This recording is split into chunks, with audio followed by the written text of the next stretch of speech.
तर हा आहे पार्ट 2 जो मी काल अपलोड नाही केला आणि तो मी आज अपलोड करते आहे. श्री स्वामी समर्थ. कसे आहात सगळे? तर जसं मी तुम्हाला पार्ट 1मध्ये सांगितलं होतं की तुम्हाला एक छानसं सरप्राईज भेटणार आहे. तर ते सरप्राईज आहे हे वालं, जे मी त्या फर्स्टवाल्या व्लॉगमध्ये हा केक फक्त क्रमकोट करून ठेवला होता आणि त्याचा पुढचा पार्ट मी ह्याच्यामध्ये शेअर केलेला आहे. सो प्लीज व्हिडिओ एंडपर्यंत बघा आणि लाईक कमेंट शेअरसुद्धा करा. सो क्रमकोट करून छान हा सेट वगैरे झाला आहे आणि मला ह्या केकला द्यायचा होता ब्ल्यू शेड. सो तो ब्ल्यू शेड मी कसा दिला आहे तो सुद्धा तुम्हाला पुढे कळेलच. पहिले तर मी नॉर्मल व्हाईट व्हिपिंग क्रीमने फिनिशिंग करून घेतली ह्याला छानशी. आणि फिनिशिंग करून झाल्यानंतर मी काय केलं की म्हणजे पूर्ण ब्ल्यू क्रीम नाही तयार केली. मी ब्ल्यू क्रीमचे काही ड्रॉप्स घेऊन ह्या केकला शेड दिला जो तुम्हाला पुढे दिसेलच. सो त्यामुळंच व्हिडिओ एंडपर्यंत बघा. तर ह्याला फिनिशिंगला थोडासा वेळ लागतो आहे कारण हा बेंटो केक आहे, हाफ KGचा नाही आहे. व्हिडिओ जवळून शूट केल्यामुळे तो केक मोठाही दिसतो. सो खूप छान हे हॅम्पर रेडी झालं आहे जे मी फर्स्ट टाईम बनवलं होतं आणि हे मी रक्षाबंधनसाठी सुद्धा ह्या हॅम्पर्सची ऑर्डर्स घेणार आहे. आणि हे दिसायला पण क्यूट दिसतात, ॲफोर्डेबलसुद्धा आहेत आणि टेस्टचा तर विषयच नाही. टेस्ट तर छानच असते. सो आता थोडीशी फिनिशिंग झाली आहे ह्याला नॉर्मलवाली आणि आता ह्याला मी देणार आहे ब्ल्यू शेड. सो तो शेड मी कसं देते हे तुम्हाला सगळ्यांना माहीतच आहे कारण मी ह्याच्या आधीच्या व्लॉग्समध्ये सुद्धा तशी शेडिंग वगैरे केलेली आहे. तर हा हॅम्पर होता 1 बेंटो केक आणि 4 कप केक्सचा. तर त्याच दिवशी मला आणखीन कप केक्सची सुद्धा ऑर्डर होती. सो ते सुद्धा मी ह्या व्लॉगमध्ये ॲड केलेलं आहे. आणि ह्या व्लॉगला मी स्पीड वगैरे काही टाकलं नाही आहे, नॉर्मल स्पीडवर ठेवलं आहे जेणेकरून मला सगळ्या गोष्टी एक्सप्लेन करता येतील आणि तुम्हालासुद्धा सगळं कळेल. तर मी ह्याच्यावरती काही ड्रॉप्स घेतलेत आणि नंतर त्या ड्रॉप्सनी शेडिंग करायला घेतली आहे. तर तुम्ही बघताय की शेडिंग कशी होती आहे आणि ही एकदम प्रॉपर शेडिंग होऊन जाते. तर मी एक छोटासा कप किंवा एक बाउल घेतला कारण मला हे व्हाईट कलरमध्ये मिक्स नव्हतं करायचं, व्हाईट कलर मला सेपरेट ठेवायचा होता. सो मी एक वाटी घेतली आणि त्याला मी स्पॅच्युला क्लीन करत होते. सो वरतून तर शेडिंग झाली आणि मला आता खालून शेडिंग द्यायची होती ब्ल्यू कलरची. तर ह्याला थोडासा वेळ लागतो बट एक नंबर होती. आणि तुम्ही जर पूर्ण ब्ल्यू शेड तयार केला म्हणजे क्रीमचा तर काय होतं ना की आपल्याला तेवढं लागतसुद्धा नाही आणि ते वेस्टेजसुद्धा जातं. असं नाही की तुम्हाला दुसऱ्या दिवशीसुद्धा त्याच कलरची ऑर्डर येईल. सो तुम्ही असं यूज करू शकता, हे वाली ट्रिक तुम्ही यूज करू शकता. तर आणि ह्या केकला मला पूर्ण ब्ल्यू नव्हतं करायचं, फक्त थोडंसं शेडिंग द्यायचं होतं जे तुम्हाला लास्टला दिसेलच. खूप सुंदर लुक आला ह्या केकला. तर ह्याला मी प्रॉपरवाली फिनिशिंग करून घेतली आणि डिझाईन पण खूप छान होती ह्या केकवरती. तर फिनिशिंगला थोडासा वेळ लागला कारण कस्टमरचं असंही असतं की क्रीम कमी यूज करा बट डिझाईन छान झाली पाहिजे असं सुद्धा असतं. सो त्यांच्याप्रमाणे सुद्धा आपल्याला तसंच डिझाईन वगैरे करावं लागतं सगळ्या गोष्टी. म्हणजे कस्टमरनी जे आपल्याला सांगितलेले आहेत ते डोक्यात ठेवूनच आपल्याला केक डिझाईन करावा लागतो. तर हा जो मी छोटा स्पॅच्युलाचा सेट आणलेला आहे तो मला एवढा कम्फर्टेबल आहे ना की मला त्याची आता सवय झाली आहे आणि खूप म्हणजे छान आहे. तो 3चा सेट आहे जे मी तुम्हाला कालच्या लाईव्हमध्ये सांगितलं होतं की 60 रुपीजला पडला आहे मला. तो मी आणला आहे आरिफच्या शॉपमधून. सो खूप छान आहे आणि फिनिशिंगला बेंटो केकची फिनिशिंग तर एक नंबर होती त्याने, त्याचा काही प्रॉब्लेमच नाही. हे झाल्यानंतर मला ह्याला करायचं होतं मेसी. सो मी लगेच मेसी वगैरे करून घेतलं आणि स्पून वगैरे मी यूज नाही केला. ह्या स्पॅच्युलाने सुद्धा छान मेसी होत होतं. तर तुम्ही बघताय की नॉर्मल झालं आहे आणि छानसुद्धा झालं आहे. तर हे सगळं झाल्यानंतर मी साईडने परत फिनिशिंग करून घेतली कारण जोपर्यंत मला फिनिशिंग आवडत नाही तोपर्यंत मी केकला फिनिशिंग करतच राहते, मध्ये किती पण वेळ लागू दे. तर तुम्ही बघताय की केकला किती सुंदर म्हणजे फिनिशिंग झाली आहे. शेड पण किती मस्त आला आहे, डार्क आणि लाईट ब्ल्यूचा, अगदी जसं मला हवा होता तसाच. सो हे सगळं झाल्यानंतर होता सगळ्यात मोठा टास्क जो बटर पेपरवर ठेवून बेंटो बॉक्समध्ये ठेवायचा होता. तर हॅम्पर बॉक्ससाठी जो बेंटो बॉक्स असतो त्याचे मी 2 पीसेस केले सेपरेट, त्याला मधून कट केलं. बेंटो बॉक्स कसा असतो हे सगळ्यांनाच माहिती आहे. सो मी त्याला कट केलं आणि साईडने पण थोडीशी कटिंग केली त्याची आणि त्याला मध्ये ठेवून दिलं.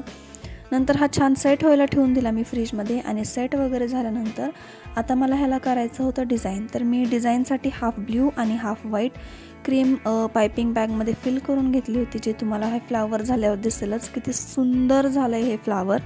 तुम्हालाही आवडलं आहे का? तर ही क्रीम मी कशी फिल केली आहे हे मी दाखवलं नाही, कारण मला थोडीशी गडबड झाली होती आणि मी पटकन फिल करून घेतली. बट एक खास व्लॉग एक व्लॉग तर नाही म्हणता येणार, छोटासा शॉर्ट मिनी व्लॉग मी तुमच्यासाठी बनवेल की हे कसं फिल करायचं. ह्यानी खूप छान शेड आला आहे जे तुम्हाला दिसतंय, आणि जसं मला कस्टमरने इमेज सेंड केला होता त्याच्यापेक्षाही सुंदर हा केक झाला होता आणि कस्टमरला खूप म्हणजे खूप आवडला. आणि हा चॉकलेट फ्लेवरचा होता. सो ही डिझाईन पण खूप छान झाली आहे. हे झाल्यानंतर मी ह्याला परत सेट व्हायला ठेवून दिलं आणि तोपर्यंत मी कपकेक्स रेडी करायला घेतले. तर ही सेपरेट 4 कपकेक्सची मला ऑर्डर होती, जी मला फर्स्ट टाईम माझ्या एका कस्टमरने दिली होती मला. म्हणजे त्यांनी फर्स्ट टाईम त्यांच्या मुलासाठी हवा होता त्यांना आणि केक नको होता, सो त्यांनी मला कपकेक्सची ऑर्डर दिली. तर त्यांना चॉकलेट कपकेक्स हवे होते. तर ह्याच्यामध्ये ग्लेज वगैरे फिल करून झाली होती माझी, आणि डिझाईन मी कायम कपकेक्स बॉक्समध्ये ठेवल्यावरच करते, कारण आधीच डिझाईन करून कपकेक्स ठेवायचं म्हणलं बॉक्समध्ये की मग ते ठेवता येत नाही, पूर्ण डिझाईन जी आहे ती खराब होऊन जाते. तर छानसे फ्लावर्स काढले मी ह्याच्यामध्ये 2Dच्या नोझलनी, आणि नंतर ह्याच्यावरती भरपूर ग्लेज टाकून चोको चिप्स टाकले. तर तुम्ही बघताय की किती छान हा फ्लावर रेडी झाला आहे. तर 4 कपकेक्सवर मी असे फ्लावर्स टाकून घेतले, आणि तुम्हाला ह्याचा फायनल लुकसुद्धा मी दाखवलेला आहे. ह्याचं सेपरेट व्लॉग तर मी बनवू शकणार नव्हते, सो मी ह्याच दिवशी मला ही पण ऑर्डर होती, सो मी ते पण ह्याच्यामध्येच ॲड करून टाकलं. तर 3 तर झालेत, आता हा लास्टवाला एक करायचा होता मला. तर हे सगळं झाल्यानंतर मी ह्याच्यावरती छान ग्लेज टाकली, ज्याने टेस्ट खूप छान येते कपकेक्सला, आणि आतमध्ये सेंट्रल फिल्ड ग्लेज असते चॉकलेटची, सो त्याचा काही प्रश्नच नाही. चॉकलेट कपकेक्स खूप छान लागतात खायला. हे सुद्धा एकदा नक्कीच ट्राय करून बघा, माझी तर नक्कीच ट्राय करून बघा. तर ही मी अशी वरतून भरपूर ग्लेज वगैरे टाकली, कारण लहान मुलांना केक खायचा म्हणलं की ग्लेज हवीच. तर अशी भरपूर ग्लेज वगैरे टाकली, आणि नंतर ह्याच्यावरतून परत थोडे चोको चिप्स वगैरे टाकले. एकावरती टाकायचे विसरले होते, नंतर बॉक्स ओपन केल्यावर आठवलं की हा एक राहिलं आहे, मग परत बॉक्स ओपन वगैरे करून परत चोको चिप्स वगैरे ॲड केले त्याच्यामध्ये. तर हे सगळं झाल्यानंतर ह्याच्यानंतर आहे ह्याचा फायनल लुक. आणि सगळ्यात पहिले मी हे करून घेतलं होतं, कारण कस्टमरला हा केक सगळ्यात पहिले न्यायचा होता. तर त्यांनी मला 4 कपकेक्स आणि 2 ग्लास केकचे ऑर्डर दिले होते, जे पायनॅपल फ्लेवरमध्ये होते. फक्त ग्लास केकचं मला शूट करायला नाही जमलं. तर हे झाले आहेत रेडी. तर ते रेडी करून झाल्यानंतर तोपर्यंत हा सेट झाला होता, आणि हे आता फक्त ब्ल्यू कलरने मला ह्याला डिझाईन करायचं होतं. तर मी मोदकचे डॉट्स देणार होते ह्याला. तर तुम्ही बघताय की किती सुंदर झाला आहे हा केक. आणि नंतर मध्ये तुम्हाला म्हणजे प्रश्न पडला असेल की आता तू मध्ये काय करणार आहे. मध्ये मी काहीच डिझाईन करणार नव्हते.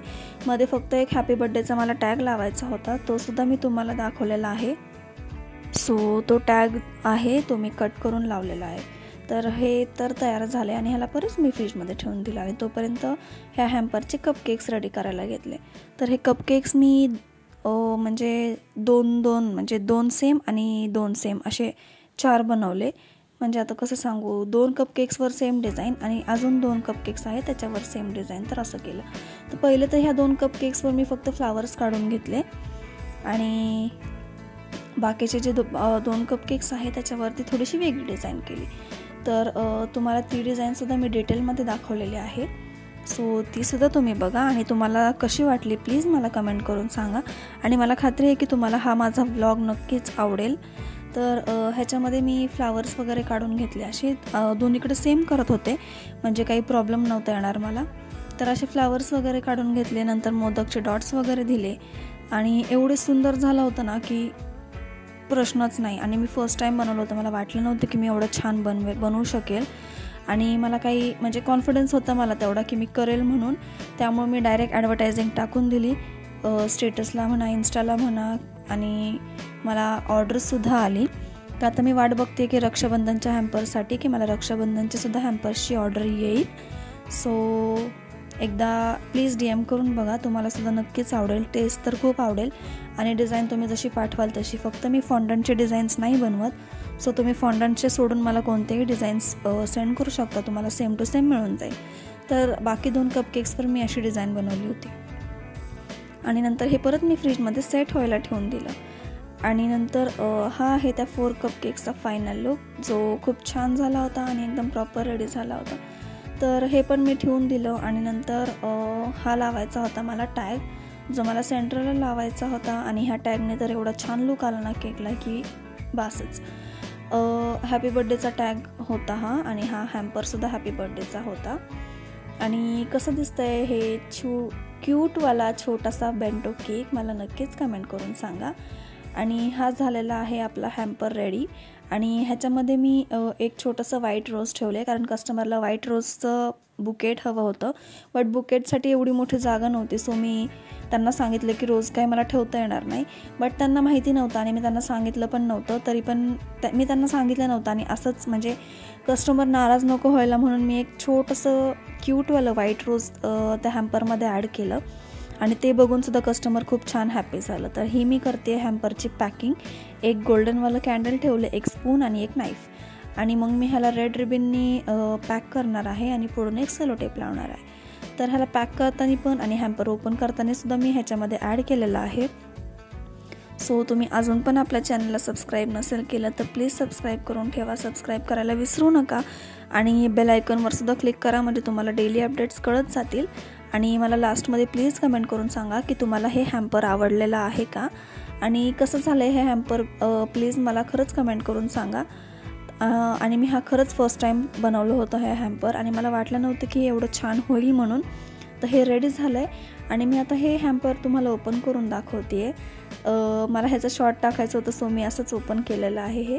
तर तुम्हाला कसं वाटलं प्लीज मला कमेंट करून सांगा आणि प्लीज सबस्क्राईब करायला विसरू नका. जसं मी तुम्हाला नेहमी सांगते की आपल्याला लवकरच 500 सबस्क्रायबर्स कंप्लीट करायचे आहेत. तुम्ही 300साठी जसं सपोर्ट केलं तसं 500साठी सुद्धा प्लीज नक्कीच करा मला.